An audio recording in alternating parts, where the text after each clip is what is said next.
All right, I want to talk about our different courses that we offer here. We have some courses that do not qualify for Department of Education money, FAFSA. As I mentioned in another video, there's so many different forms of financial aid and things like that that are available for you to assist you to pay for school. You need to get with the financial aid officers, and in some cases the admissions reps can steer you the right direction as well. But if some of those other options do not work for you, and you need to apply for our Externship program, it's called a 600-hour Option 1 program. We have two different 600-hour courses. We have a 600-hour Option 1 that's a CDL course only, and then we have a 600 Option 2 that involves heavy equipment.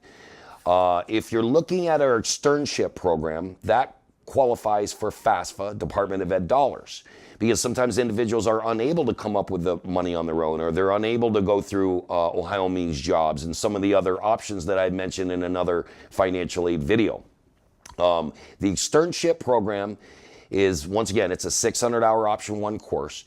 We have a number of companies that are signed up to partner with us pretty much in the Externship program. So it pretty much involves 320 hours of CDL training with us, and then you go to work with one of the approved Externship companies through our school, and it involves 7 weeks. Like the very first 7 weeks that you're there, you get paid, but there's a form that they need to send us each week, and that counts as your Externship program. There's an agreement that they sign that they're willing to participate in it. It's just a very basic agreement. And then there's a form that Dustin in attendance would obtain from them each and every week that you're there. But the thing is, you must go to work for one of those companies. You must go to work.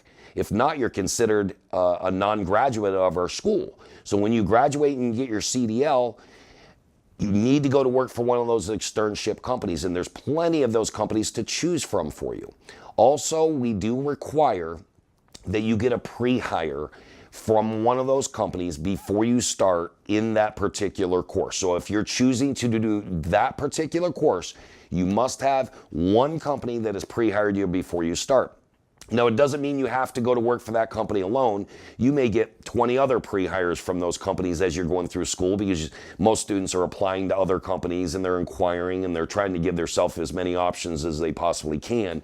It's just we require at least one before you start. So just keep that in mind. I mean, we deal with about 350 companies that hire graduates out of our school. So if you're, which is great, gives you so many options, but if you're doing this particular course, you must go to work for one of those Externship companies. So just please keep that in mind. It's 7 weeks, but obviously the goal is for you to stay with that company for a long period of time. It's just the first 7 weeks that you're with them is counted pretty much as training. And like I said, there's an attendance form that they need to send us each and every week for the first 7 weeks. If your uncle owns a trucking company, or you have other options out there, if people want to hire you, that is available to you only, I can't stress that enough, if they're willing to sign the agreement with our school and they're willing to fill out that form for the first 7 weeks that you're employed there as well. There's always new companies almost every week that are joining our new Externship program that we have going on here right now. So if you have any questions, this is very important. If you have any questions about these Externship employers, you need to talk to your admissions rep. Start calling a lot of these companies and inquiring with them before you even start school, just to make sure that these are the type of employers that you're willing to go to work for. So we wish you the best. And once again, if you have questions on any of this, please give us a call before beginning so you're fully informed. Thank you so much.